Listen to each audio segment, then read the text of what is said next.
Purple brand new album, which is called Turn Into Crime, and I have 3 different editions of it for you. And let's start with the most interesting one. This is a vinyl single box set. This box set consists of 5 long plays, and also if you would buy it from the official distributor, Ear Music, you would also receive an email with a link to a digital copy of it. So it's really convenient. So let's check what's inside. So as we could see, this is a DVD with a documentary, The Walking of Turn Into Crime. Later you could check several minutes from this documentary. I made a DVD rip for you. Anyways, it's a kind of interesting thing to watch. Well, every Deep Purple fan would be happy about it. Now come the singles. For example, this one with Ian Gillan, and he looks like a criminal. Well, the whole album called Turn Into Crime. But what is the crime we are talking about? Well, the thing is that this album consists of cover versions of other songs. How so? Well, the thing is, Deep Purple, they weren't able to go to a tour because of pandemic, and they were urged by their producer Bob Ezrin to find new avenues of expression. And the idea of making the album full of covers came up. For example, Ian Gillan, at the beginning he was totally against it, but after some times he thought, what are we going to do if nothing is going on? So after a while they decided to do that. They started with a small step. Each band member submitted their own list of songs to Bob Ezrin for potential inclusion on the album, and then participated in a democratic vote to narrow down the long list to an agreed short list.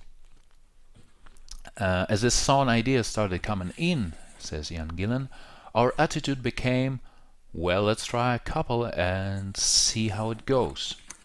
Then you have Momentum, it takes on its own drive. Well, because of pandemic, for obvious reasons, you cannot put all the 5 members under one roof in the studio, because, for example, Roger Glover lives in Switzerland, Ian Gillan lives in Portugal, so there are some difficulties. And with this restriction, they are ruling out any possibility to knock around ideas and arrangement, sound structure and instrumentation altogether. So instead, Ezrin oversaw the distribution and development of the source material with each band member.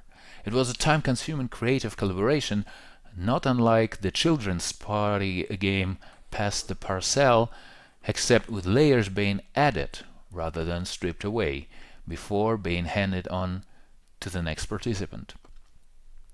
Speaking at his home studio, where much of the album's bedrock demo recordings were tracked, Glover chooses the words illuminating, refreshing, and challenging to describe the painstaking process.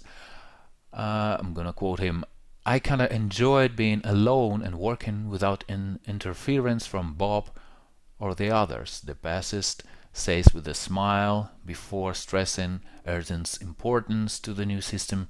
If Deep Purple is a wheel, Bob is the hub, he states. So that was a little bit of creation of the album. And well, I have to say, this album has a wonderful bits. For example, the last track, Caught in the Act, it's a kind of medley of several songs. Well, my favorite, Going Down, which is actually a song from Mark 3 and 4 era. They performed it on live. And well, of course, also Richie Blackmore, Joe Lynn Turner also made it in 80s, but that was another story. And also they quoted Led Zeppelin twice. And I'm also gonna mention the song which is called The Battle of the New Orleans, with Roger Glover on vocals, and also Steve Morse and Bob Ezrin, so not only Ian Gillan. So anyways, it's a really nice experiment in my taste. Of course, if you would compare the original songs, you actually may say that, well, the originals, they sound better, but it's 99% of the cases connected with covers. Usually, yeah, original sound better. But after listening the new album over and over again, I realized that it's pretty good sound. Of course, it's not like a classic Deep Purple, not the 70s, but yeah, as they said, they have to do something. Okay, now comes the double LP edition on a creamy vinyl. I'm pretty sure that it has the same concept design as this vinyl box set, just, I suppose, a little bit compressed because it has only 2 inner covers. So Gatefold has this wonderful criminal picture with each of Deep Purple's band member, and actually, yeah, the same pictures and notes that we saw in a box set. So now we could take a look at the vinyl. It's also heavyweight, and it's also has vinyl format, so it's 45 RPM. Well, I also made a rip for you, so you may check it out later. The quality of vinyl is pretty good. I didn't recognize any noises or scratches. The only thing is a lack of polyline dust leaves, but other than that, this release well, looks pretty good.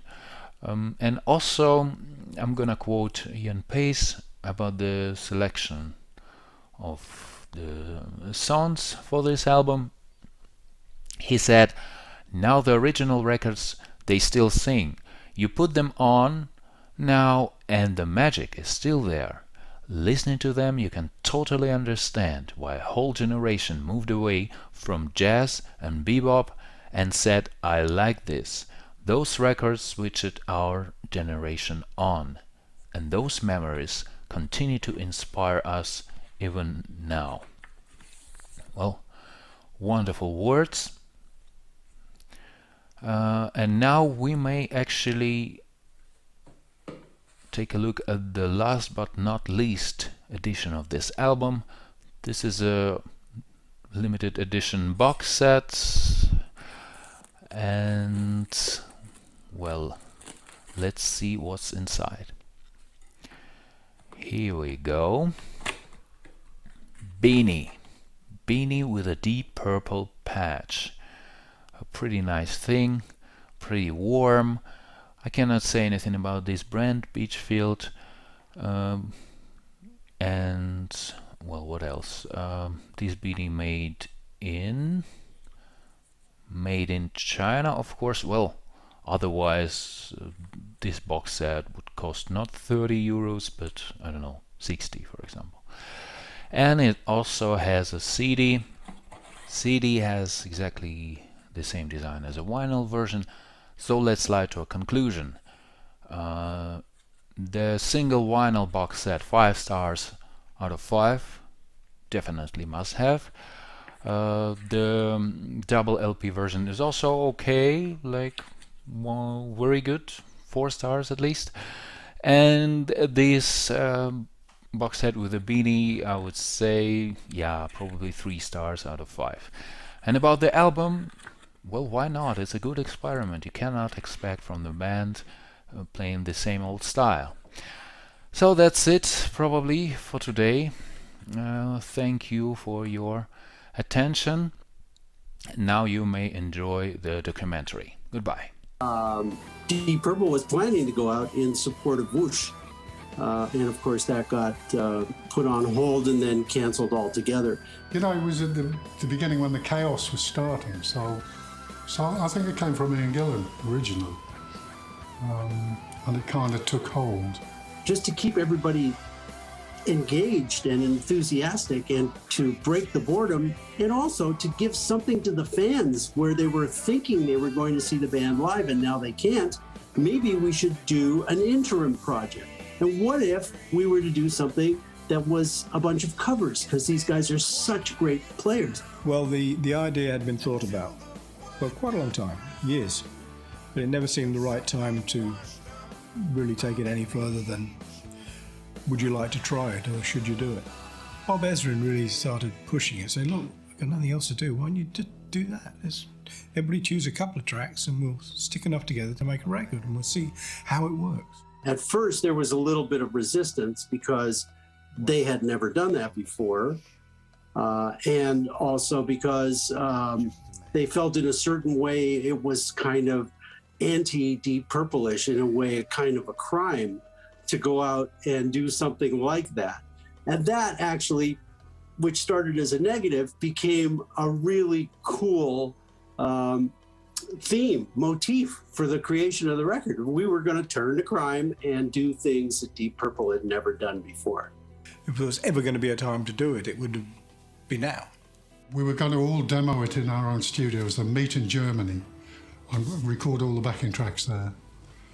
But of course, I think we had the tickets for Germany, but we couldn't go because lockdown started.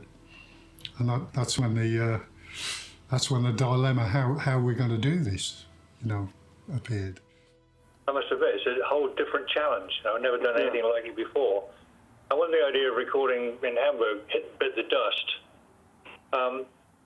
go back to the very original thought, we'll try and do it all remotely. I mean, I know Ian Gillan's got no studio, so that might be a problem, but that's in the future. I think it'd be a lot of fun.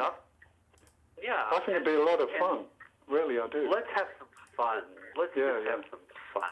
What else? I've been sitting around being miserable for 8 months. It's been awful. But you're always miserable.